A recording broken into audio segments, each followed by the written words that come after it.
cyst nematode sampling, you get your number each year as you go out to different fields and collect your egg counts.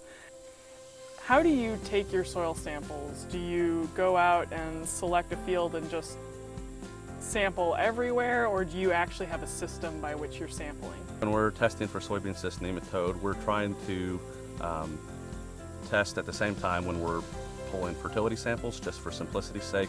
We're not doing grid sampling with soybean cyst nematode, we're just doing composite samples for a field. It seems like soybean cyst nematode is very scattered throughout the field. We have hot spots within a field, and there may be spots where there's a lot less populations. So we need to make sure we're doing a good job of representing that whole field. How do you scout for soybean cyst nematode in season?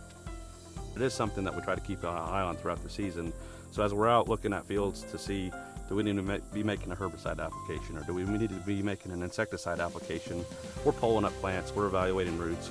And so one thing we like to do is, as we're out scouting fields, just dig some roots, see if we see many cysts, and a lot of times you can find them below ground before we see the symptoms above ground.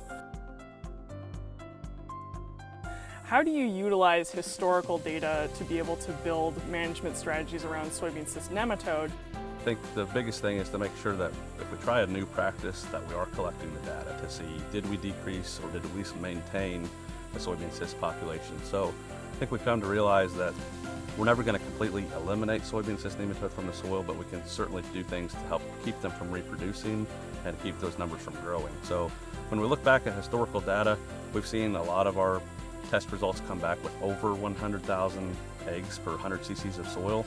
And in some of those same fields, through some of the things we have done, we've been able to decrease those levels by 20 to 30%. And we hope with some of the things we've been trying in recent years, we can continue to keep those numbers on the decline. We need you to know your number, take the test, and beat the pest.